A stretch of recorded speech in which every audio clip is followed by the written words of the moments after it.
Bonjour à tous, j'espère que vos placements se portent bien, je m'appelle Mathieu Bouchant et je suis le fondateur de la newsletter du Fortress Club. Aujourd'hui, on va parler de Prosus. Avant d'entrer dans le vif du sujet, n'hésitez pas à vous abonner à notre chaîne ou à notre newsletter gratuite pour ne pas manquer nos prochains épisodes. Si vous souhaitez aller plus loin, j'ai aussi une version premium de la newsletter qui donne accès à l'ensemble des dossiers, au portefeuille du Fortress Club et à la communauté. Pour revenir à notre sujet du jour, Prosus, c'est quoi? Alors Prosus est une société holding néerlandaise regroupant la plupart des participations du groupe de presse sud-africain Naspers. Pour votre culture, et pourquoi pas briller lors de votre prochain rendez-vous galant, à l'origine Naspers c'est un simple groupe de médias sud-africains, et ce n'est que dans les années 2000 que le groupe a cherché à s'étendre à l'international, notamment en Asie, en prenant plusieurs participations dans des entreprises chinoises, dont pour 34 millions de dollars, 30% de Tencent. Et donc là, évidemment, c'est le jackpot. Revenons à Prosus. Alors, chiffre d'affaires par activité se répartit comme suit. Donc, c'est gestion de plateformes sociales et contenu numérique, ce qu'ils appellent, c'est 80% de leur chiffre d'affaires, c'est Tencent et Mail.ru principalement. Et l'autre, près de 20% du chiffre d'affaires, c'est exploitation de sites de vente en ligne, alors de petites annonces, en gros dans les paiements ou les livraisons ou les fintech.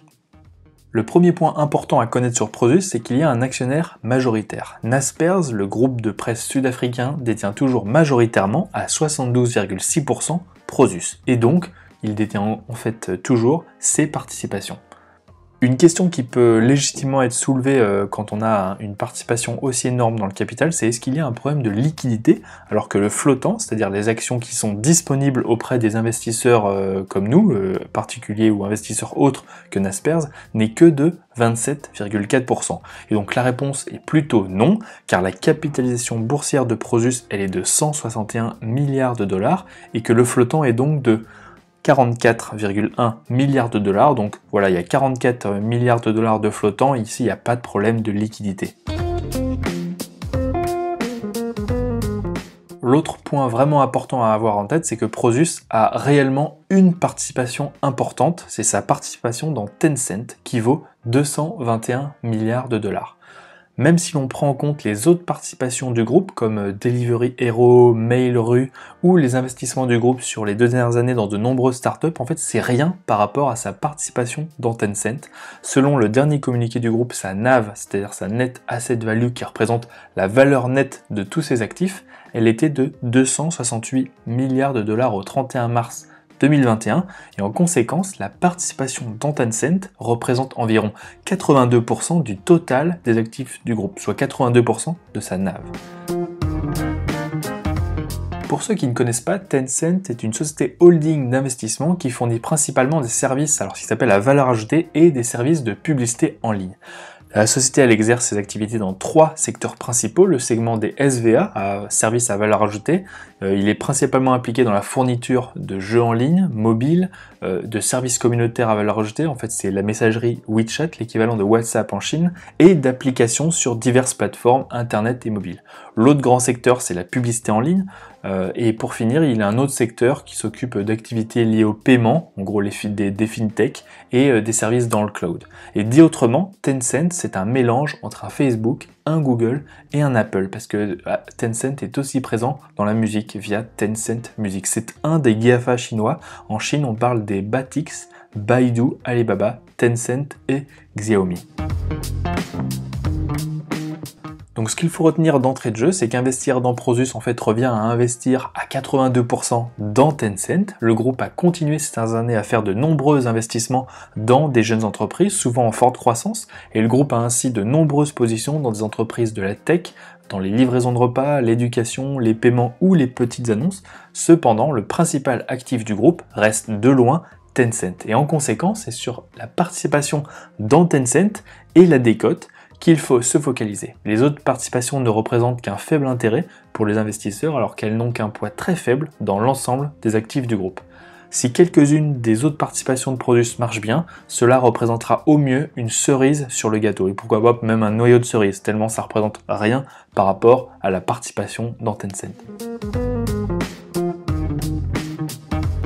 Donc je reviens maintenant sur l'enjeu principal qui est Tencent. Alors comme vous pouvez le voir dans le petit schéma que j'ai mis dans l'article, le cours de Prosus, il semble fortement lié avec une décote au cours de Tencent. On voit que les variations sont relativement similaires, hein.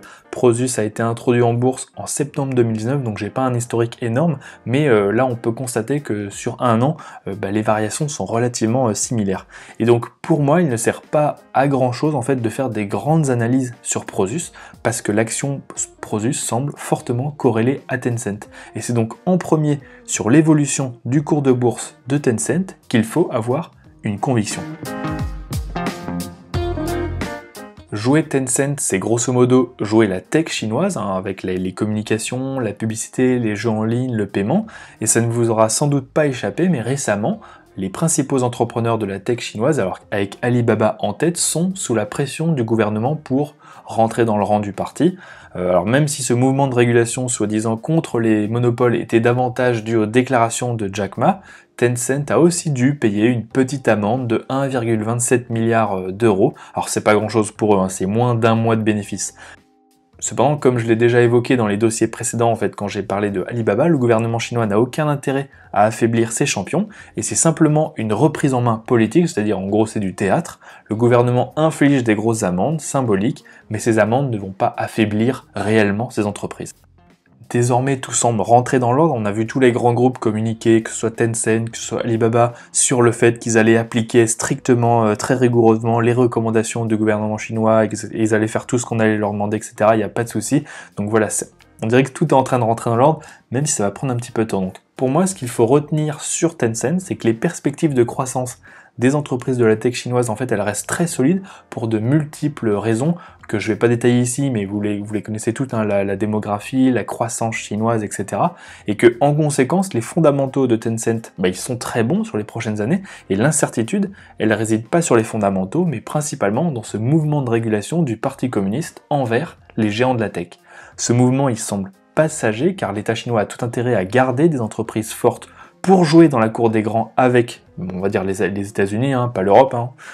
Alors que le business de Tencent continue de se porter très bien, le cours de bourse pour moi repartira certainement à la hausse dans le sillage des résultats dès que les litiges avec le gouvernement chinois seront définitivement clos. Pour l'instant, il y a une incertitude sur le timing de la fin de ce mouvement, on va dire, de régulation. C'est ce qui explique, à mon avis, la différence entre les estimations du consensus qui continuent d'augmenter, qui suivent le business, et le cours de bourse actuel qui a baissé depuis le début de l'année.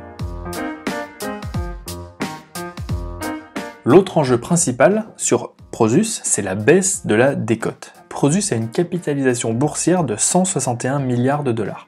La participation de Prosus dans Tencent vaut 221 milliards de dollars et la somme de toutes les participations nettes des dettes de Prosus vaut 268 milliards de dollars. En conséquence, il y a ce qu'on appelle sur Prosus une décote de holding de l'ordre de 40%. Sur les holdings, il y a presque toujours une décote. En fait, rares sont les holdings qui n'en ont pas. J'avais pensé peut-être aux SPAC, là, qui sont des holdings ni plus ni moins qui détiennent un compte en banque avec de l'argent et qui peuvent des fois valoir plus que cet argent-là, ce qui est totalement débile, on est d'accord, mais ça peut exister. Et à titre de comparaison, GBL, qui est une grande holding belge qui détient de nombreuses entreprises cotées en bourse, mais pas forcément, a une décote de 32,5%, et FFP, la holding de la famille Peugeot, a une décote de 40%. En fait, un des enjeux cruciaux pour une holding de ce genre, que ce soit GBL, FFP ou Prosus, c'est de réduire autant que possible cette décote. Actuellement, la décote sur Prosus, elle est assez importante pour des raisons, je pense, techniques, liées à la maison mère Naspers. Sans rentrer en fait trop dans les détails, Naspers a, en raison de sa participation dans Tencent, une taille beaucoup trop importante pour la bourse sud-africaine, la bourse de Johannesburg. Naspers occupe 25% de l'indice phare de cette bourse, ce qui est le maximum légal, alors que le groupe devrait avoir un poids bien plus important du fait de cette participation. Et en fait, c'est une des raisons de sa décote et de la création de Prosus, c'est de tenter de diminuer sa taille à la bourse de Johannesburg pour maximiser sa valorisation. Actuellement, Naspers et Prosus travaillent sur un projet de participation croisée qui permettrait de réduire en théorie cette décote, notamment en faisant augmenter le flottant de Prosus. Cependant, cette décote, elle est selon moi aussi liée à la complexité, on va dire, de base de Prosus, qui est une holding d'investissement d'une entreprise sud-africaine cotée en Hollande. En fait, les actionnaires vont être appelés à voter sur ce projet en juillet, mais rien n'indique que cette solution soit la bonne solution. Un bon moyen de réduire la décote, c'est ce que fait actuellement par exemple Vivendi avec UMG, c'est de vendre sa participation et la distribuer aux actionnaires. C'est un petit peu ce qu'a fait récemment en fait Prosus en cédant 2%, je crois que c'était au mois d'avril ou au mois de mars, du capital de Tencent. Ils ont cédé 2% pour 14,6 milliards de dollars.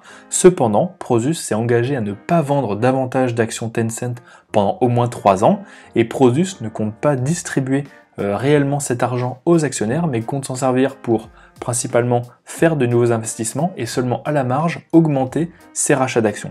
Donc même si cela permet de réduire un petit peu l'exposition du groupe à Tencent et d'augmenter les investissements dans de nouvelles entreprises qui pourraient fournir du news flow positif pour le titre, cette cession d'actions Tencent ne me paraît pas en mesure de réduire significativement cette décote, d'autant qu'il n'y aura pas de nouvelle cession d'actions Tencent avant 3 ans. Pour conclure mon avis sur Prosus. Alors Prosus, ça reste donc une holding qui fait du capital risque, c'est-à-dire investir dans des jeunes pousses et qui a principalement dans ses actifs une participation importante, c'est-à-dire 28,9% du capital de Tencent, valorisé 221 milliards de dollars, qui représente 82% de ses actifs. Prosus a actuellement une décote par rapport à la valeur de ses actifs de près de 40%, et sur les 6 derniers mois, Prosus a lancé un rachat d'actions de 5 milliards de dollars, vendu 2% du capital de Tencent pour 14,6 milliards de dollars, et tente désormais de lancer une opération de participation croisée pour essayer de réduire cette décote. Donc clairement, le management tente de faire de son mieux pour réduire la décote, mais pour le moment, il n'y arrive pas. Mis à part cette opération de participation croisée qui a de fortes chances d'être approuvée en juillet, car en fait les actionnaires c'est essentiellement Naspers, et en fait c'est donc le management de Prosus, il ne devrait pas y avoir de news flow positif spécifique sur la décote, alors que Prosus s'est engagé à ne pas vendre d'autres actions Tencent avant 3 ans.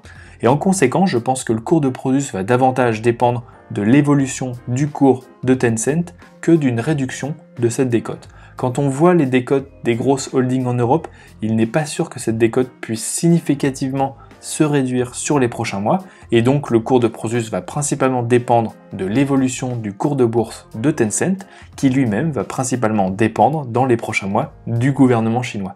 Alors que le business semble très bien se porter, c'est la clarification de la situation avec les autorités de régulation chinoises qui débloquera le cours de bourse de Tencent. Il est très difficile pour l'instant de donner un timing sur cette clarification, et en conséquence, investir sur Prosus ne peut se faire que dans une optique de long terme, entre 2 et 5 ans. Prosus peut vous permettre de vous exposer à la tech chinoise, en gros à Tencent, et dans une moindre mesure à la tech ailleurs dans le monde via ses autres participations. Pour les investisseurs français, le gros avantage, c'est que cette valeur passe dans un PEA. Pour les investisseurs européens, le gros avantage est qu'elle est cotée sur Euronext et qu'on peut donc acheter ces actions avec des frais très bas, pas versus, on va dire, acheter des actions Tencent par lot de 100 à Hong Kong avec des frais bien plus élevés. Alors visiblement, le consensus est très confiant, ils ont un objectif de cours moyen pour Prosus de 125 € par action, ça veut dire en gros 48% de potentiel de hausse. Pour moi, le seul vrai risque à long terme que vous prenez en achetant du Prosus, c'est le risque politique lié à Tencent, il faut l'avoir en tête, d'où une petite participation, ça ne peut pas constituer une position majoritaire dans votre portefeuille. À titre personnel, moi je vais initier une petite position en Prosus dans mon PEA, que je compléterai dans les mois à venir, et je vais ajouter une ligne en Prosus dans le portefeuille équilibré du Fortress Club. Je vise dans un premier temps les 110 €, soit une hausse de 34% qui correspondrait à une décote proche des 30%. Dans un second temps, si la situation se débloque entre Tencent et le gouvernement chinois, je vise à plus long terme les 130 € en prenant une décote de 30% et une hausse du cours de Tencent de plus 25%. Et l'idéal, c'est de se positionner au cours actuel en dessous des 83 €, ça me paraît être un bon point d'entrée pour un investisseur de long terme. Voilà, c'est tout pour aujourd'hui. N'hésitez pas à mettre un petit like si cet épisode vous a plu ou à rejoindre notre version premium si vous souhaitez aller plus loin et découvrir l'ensemble de nos dossiers et de nos idées d'investissement. Si vous avez d'autres questions que je n'ai pas abordées, n'hésitez pas non plus à m'écrire ou à mettre un petit commentaire, je vous répondrai toujours avec un grand plaisir. Sur ce, moi je vous dis à très vite sur le Fortress Club.